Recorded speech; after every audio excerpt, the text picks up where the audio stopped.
야곱은 일생에 두 번 큰 하나님 경험을 했습니다. 한 번은 형의 얼굴을 피해서 집을 나왔을 때 베델에서 만났던 일명 사다리 체험이고요. 그리고 또 다른 하나는 바로 오늘 본문에 있는 야복강 체험입니다. 물론 그의 생애에서 위기 때마다 또는 어떤 것들을 결정해야 될 전환점에 이르렀을 때에 하나님의 계시와 지시가 있었습니다. 그러나 그 어떤 것들보다도 이 두 가지가 가장 큰 그의 인생에서 하나님 체험이었다고 할 수 있습니다. 야곱뿐 아니라 사람이 하나님을 만나면 그리고 하나님을 경험하는 이 체험을 통해서 단순히 그냥 경험에서 끝나지 않습니다. 한 사람의 삶의 방식에 균열을 냅니다. 그가 기존에 살아왔던 그 단단했던 삶의 방식에 금이 가게 하는 거죠. 그래서 그 하나님을 경험하고 난 뒤에는 똑같은 방식으로 살지 않고 다른 방식으로 살아가도록 그렇게 합니다. 생의 전환점이 되는 겁니다. 요한복음 2장에 예수님께서 가나 혼인잔치에서 물로 포도주를 바꾸게 하셨던 그 기적이 나오지요. 이 사건을 기억에 떠올릴 때마다 생각나는 한 사람의 이야기가 있습니다. 지금부터 한 200여 년 전 영국 어느 대학에서 종교학 시험을 볼 때였습니다. 그 문제가 예수님이 물로 포도주를 만드신 이 사건을 종교학적이고 그리고 영적인 의미에서 해석하라는 그 질문이었습니다. 2시간의 시험 시간이 흐르는 동안 그 교실에 있던 수많은 학생들이 빽빽히 그 시험지를 채워가기 시작했습니다. 그런데 유독 단 한 학생만 생각에 그냥 잠겨 있고 한 글자도 시험이 다 끝나가는데 적지 않고 있었습니다. 감독관이 이렇게 돌아보다가 그 학생에게 찾아가서 이렇게 이야기했죠. 지금 시간이 다 되었는데 기록하지 않으면 낙제할 수 있다. 그때 그 학생이 펜을 들고 이렇게 단 한 줄을 기록했다고 합니다. 물이 그 주인을 만나니 얼굴이 붉어지다. 그가 그 주인을 만나니까 얼굴이 그냥 블러시드 붉어진 겁니다. 그 학생이 바로 영국의 낭만파 시인이라고 알려진 바이런입니다. 그때 그가 작성했던 답안지는 그 학기 최고의 점수를 받았다고 합니다.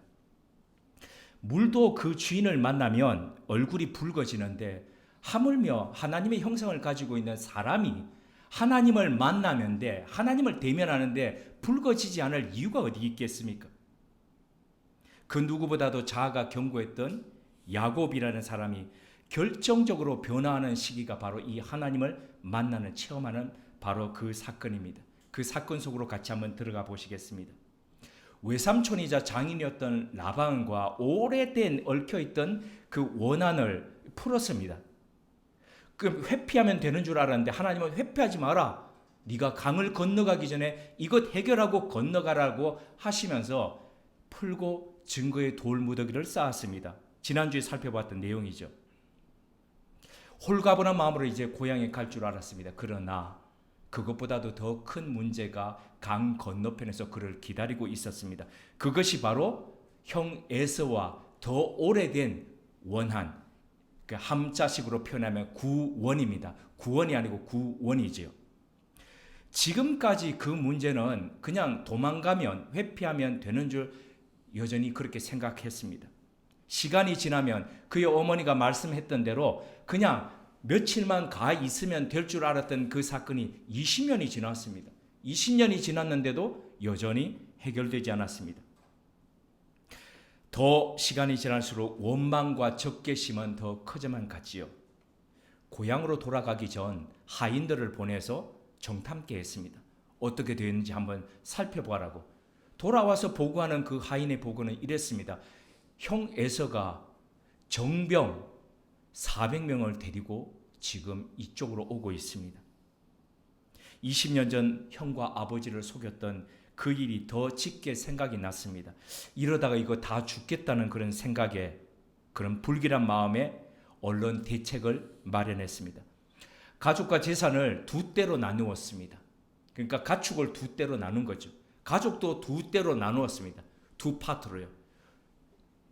어떤 면에서 이 사심이 그대로 드러난 듯.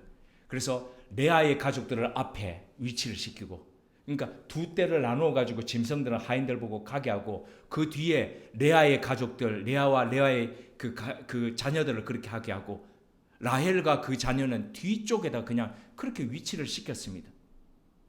만약을 위한 대비였습니다. 이것이 바로 야복강 앞에서 그렇게 했습니다. 현재 야복강은 요르단 지역에 위치해 있습니다. 이스라엘과 국경을 맞대고 있는 이 요르단이라는 나라는 요단강이라는 이름에서 따온 겁니다. 영어식으로 조르단 리버라 그러죠. 그래서 조르단이 거기서 온 거죠. 갈릴리 위쪽에서부터 흘러내려서 갈릴리에 유입되고, 그 위쪽은 이제 헬몬산에서부터 이렇게 내려오는 게 강이 이렇게 형성돼서 갈릴리를 적시지 않습니까? 그리고 그 갈릴리가 거기서부터 흘러져 내려와서 사해로 들어가는데, 그 강이 요단강인데, 이렇게 이제 국경을 이스라엘과 맞대고 있는 거죠. 근데 그 요단강에는 세 개의 지류강이 흘러서 요단강을 또 적시고 있습니다. 그 요단강의 지류가 성경에 보면 야르뭇강, 아르논강, 그리고 야복강 이렇게 나오고 있습니다. 이 야복강이라는 이 말은 현재 아랍어 지명으로 이렇게 불리고 있습니다. 나르 아즈 자르카. 나르라는 게 이 강이라는 거죠. 나르 아즈 자르카. 아즈 자르카라는 강이라는 건데, 이 말은 푸르다 이런 뜻입니다. 그러니까 푸른 강이라는 거죠. 길라산에서부터 시작해가지고 70여 킬로를 가파른 경사지를 굽이 돌면서 흘러와서 이 지금 요단강에 들어가는 이 푸른 강인데요. 그렇다면 왜 야곱은 많은 곳을 두고 지금 이 야복강 지류를 따라가지고 내려와서 그걸 건너가지고 자기 고향으로 그렇게 가려고 했을까요? 야곱이 건넌 곳으로 알려져 있는 그 나루 지역이 현재 지명으로 텔 에드 다합이라고 합니다. 텔이란 말이 그 히브리 말로 텔 아비브가 있듯이 언덕이라는 뜻이거든요. 그 언덕이라는 게 이게 구렁지라는 것인데, 이 지역에 가 보시면은 왜 야곱이 이곳으로 오려고 했는지 알 수가 있습니다. 그 언덕 위에 올라가면 굽이 오고 있는 이 야복강이 다 보입니다. 그뿐만 아니라 강 건너편에 이스라엘 지역까지 보입니다. 감이 오시죠? 에서가 군대를 어떻게 해서 오고 있는지를 보고 여차하면 도망가겠다는 그런 계산에 이런 지명을 선택했던 것이죠. 앞서 말씀드렸듯이 가축이 두 떼입니다. 가족도 두 파트로 나누었습니다. 그리고 자신은 건너가지 않습니다. 근데 그 가축 두 떼 나눈 것 앞에 실은 세 떼의 가축이 더 있었습니다. 그 세 떼의 가축이 뭐냐면은 자기 형에게 바칠 선물이거든요. 다른 말로 곡물이라고 하는데, 이렇게 나누었습니다. 앞에 암소 200, 수염소 20, 그리고 암양 200, 수양 20, 전나는 낙타와 그 새끼 30, 암소 40, 황소 10, 암낙이 20, 그 새끼 10. 이런 식으로 파트를 세 번을 나눠가지고 선물을 한꺼번에 주지 않고 하인들을 시켜가지고 에서한테 먼저 선물을 가는 겁니다. 이 뭐냐 그러면 당신의 종 야곱이 주인 에서님께 드리는 선물입니다. 받습니다. 그 다음 또 옵니다. 이런 식으로 하고, 그 다음 자기의 가축대, 또 그 다음 가축대, 여차하면 도망가려고 지금, 그리고 자기는 야복강 언덕에서 밤을 새고 건너가지 않고 있었던 겁니다. 지난 주일을 살펴보았듯이 사람 참 바뀌지 않습니다. 어떤 면에서 끝까지 자기 중심주의로 살아가는 게 사람입니다. 남들 아니면 자기 가족들 다 죽는다 하더라도 자기만은 끝끝내 살겠다는 이 내심이 드러나는 거라고 할 수 있습니다. 지금까지 생존을 위해서 치밀한 계획을 세우면서 그렇게 살았던 사람이지 않습니까? 에스가 두려워서 하나님 앞에 그 자신의 심경을 토로하면서 그 다음에 기도를 하는데, 그걸 보면 그가 얼마나 집요하고 또 치밀한지를 알 수 있습니다. 근데 가만 보면 이런 야곱의 모습이 우리 모습 아닙니까? 우리도 가만 보면 참 바뀌지 않지 않습니까? 자기 중심적이고 못된 습성 가지면서 끝까지 그렇게 가지 않습니까? 이유가 뭘까요? 우리의 표본 같은 성경 속에서 제가 볼 때에 가장 우리를 닮은 사람이 그 표본 같은 사람이 야곱이라고 보는데 이 야곱 속에 그 비밀이 담겨 있습니다. 야곱이 바뀌지 않았던 이유를 결론적으로 말씀드리면 지지 않으려고 했기 때문입니다. 결코 지지 않겠다고 했던 바로 그 마음 때문입니다. 이걸 깨기 위해 하나님께서 천사를 보내셨습니다. 야곱 홀로 남아있던 바로 그 밤, 외로운 밤에 하나님께서 천사를 통해서 찾아오셨던 것이죠. 인생에서 중요한 시간은 늘 혼자입니다. 평소에 주변에 사람이 많고 도와줄 것 같은 사람이 많아도 정말 정작 위기 때가 되면은 자기 혼자이거든요. 위기의 이 강은 혼자 건너야 되는데 이 위기 때 설 때마다 참 외로움이 엄습합니다. 두려움이 몰려오죠. 우리나라 외식계의 대부라고 하는 사람이 있었습니다. 외식계의 대부라면 요즘 누굴 떠오르십니까?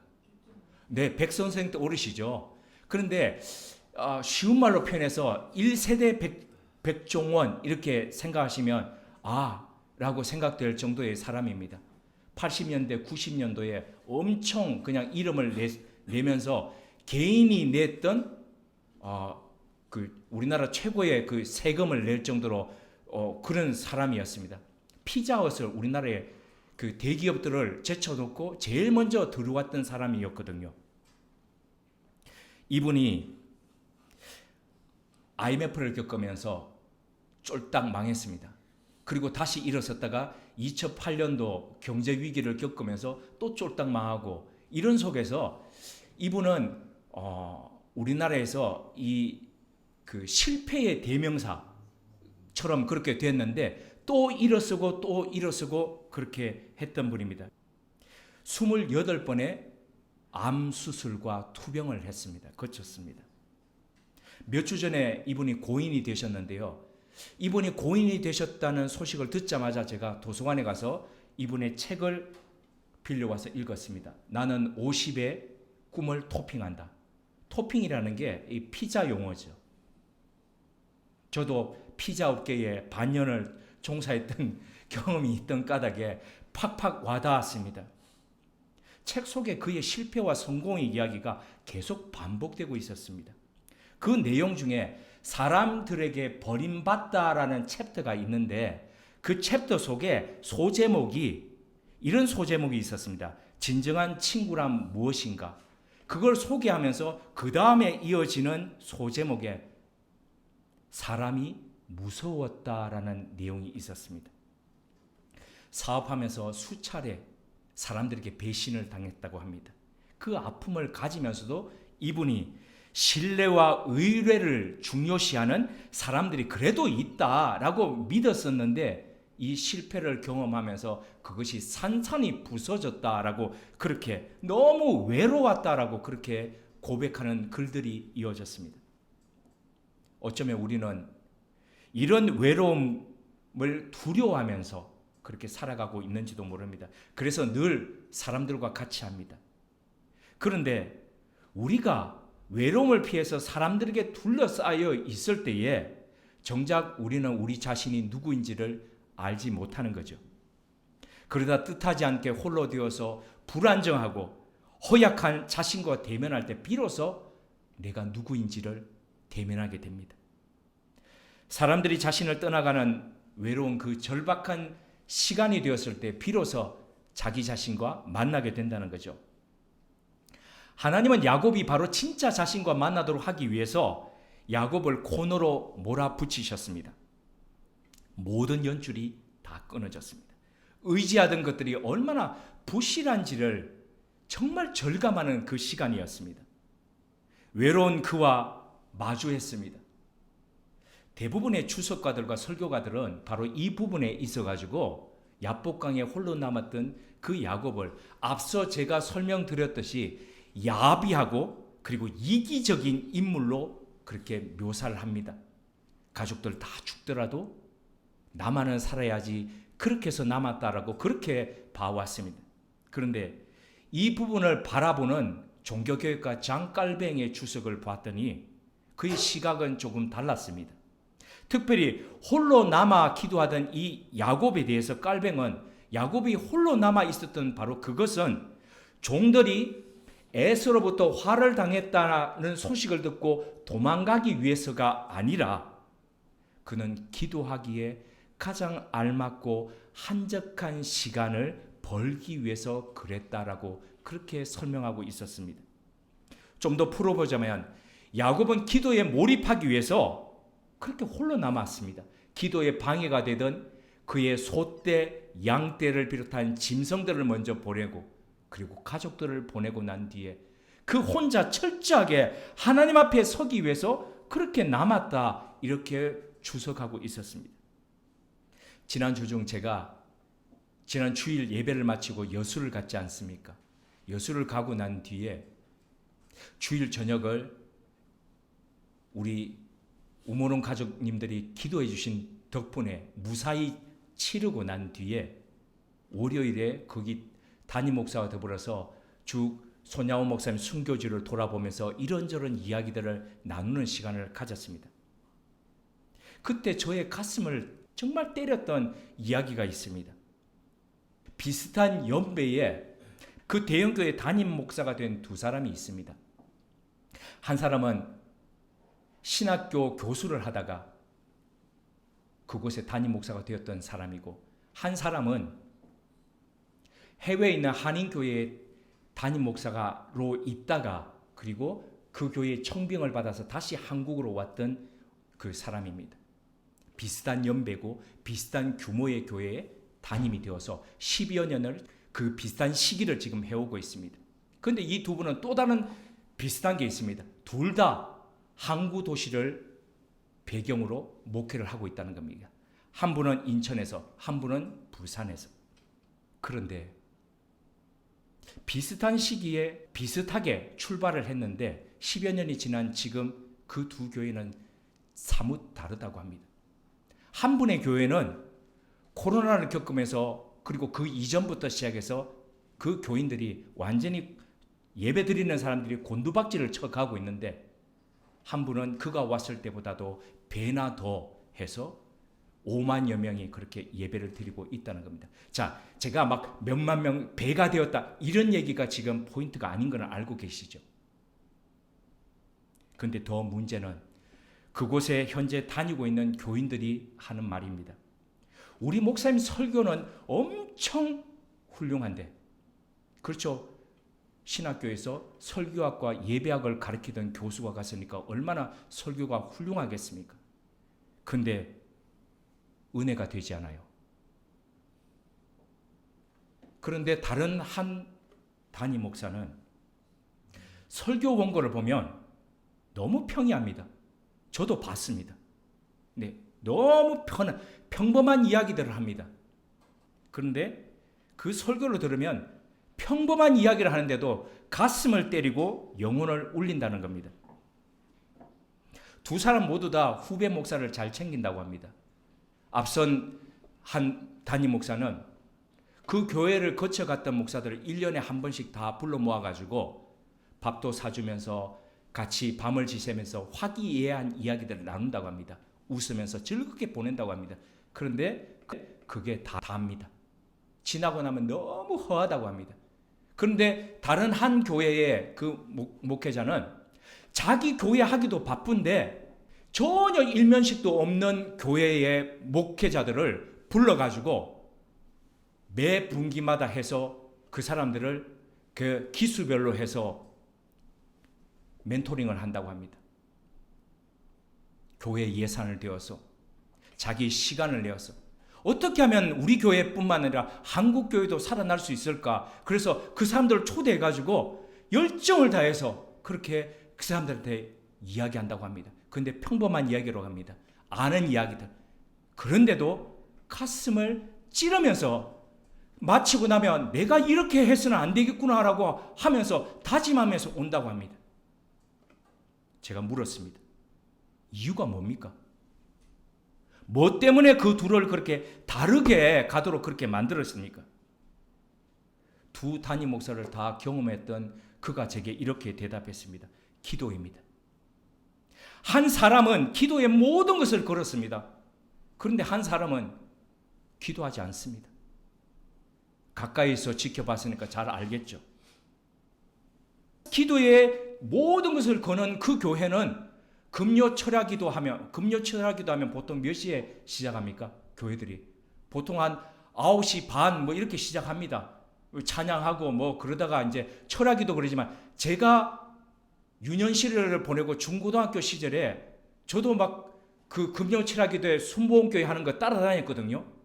근데 그렇게 하면은 한 2시 넘어서 이렇게 끝납니다. 3시 갈 때도 있고 아니면 신학교 다닐 때는 북한산에 영락기도원에 하는 철학기도를 가면은 보통 한 4시 정도 되면 끝납니다. 그러면 가는 차도 없고 그래서 거기서 그냥 교회 마룻바닥에 그냥 이렇게 있다가 오기도 하고 뭐 이렇게 했었거든요. 그런데 이 교회는 철야기도 하면은 7시부터 사람들이 완전히 그냥 기도한다고 합니다. 근데 누가 7시에 나와서 기도하느냐? 초등학생들, 중학생들, 고등학생들. 초등학교, 중학교, 고등학생들이 매주 금요 철야기도에 7시부터 나와서 기도하는데 몇 명이 기도하냐면 2-3천 명이 매주 그렇게 기도한다고 합니다. 아이들부터 시작해서 기도합니다. 그리고 어른들이 나와서 기도합니다. 그런데 다른 한 분에게는 기도가 없습니다. 코로나 때도 이 앞선 교회는 그냥 기도의 불을 밝히면서 나오든지 안 나오든지 간에 온라인으로 하든지 기도의 불을 밝히면서 같이 그렇게 갔는데 이 교회는 교인들 보고 그냥 코로나니까 나오지 마세요. 물론 나오고 안 나오고 이거 중요한 포인트를 얘기 드리는 거 아닙니다. 교육자들 보고도 나오지 말라고. 그러니 교회가 그냥 그렇게 기도가 없이 그냥 어두워져 가는 것이죠. 절박함이었다고 하지만 절대적 외로움이었다고 하지만 야곱은 하나님 앞에 섰습니다. 기도했습니다. 절박하게 부르짖었습니다. 하나님이 나를 도와주지 않으면 내가 곧 죽게 생겼습니다. 사람이 죽음 앞에서 얼마나 절박하겠습니까? 그는 하나님의 도우심을 구했습니다. 지금까지 전적으로 자기 힘과 꾀로 살아왔지요. 그런데 그렇게 살아왔던 한 사람이 그 절박함 앞에서 하나님 앞에 가난함으로 섰습니다. 가난하게 하나님 앞에 부르짖었습니다. 빈손 내고 하나님 앞에 엎드렸습니다. 그때 변화의 시간이 시작되었습니다. 변혁이 시작되었습니다. 우리에겐 이런 기도가 있습니까? 언제 이렇게 기도해 보셨습니까? 언제 하나님 앞에 절박하게 엎드려 보셨습니까? 홀로 남았던 야곱에게 누군가 찾아와 싸움을 걸었습니다. 그와 싸움할 때는 하나님이신 줄 몰랐습니다. 흥미로운 것은 하나님이 야곱을 이기지 못했다는 겁니다. 야곱은 상대를 가지지 않고 누구든 이겨야 했던 사람입니다. 사람이 언제 많이 자라고 성숙합니까? 질 때입니다. 실패할 때입니다. 그때 제일 많이 자랍니다. 근데 매번마다 이기고 매번마다 승리하니까 사람이 변할 리가 있습니까? 아니 내게 최고인데 내 걸 안 내려놓지 않습니까? 이게 아니라고 생각될 때 내 것을 내려놓을 때에 다른 것이 들어올 공간이 생기지 않습니까?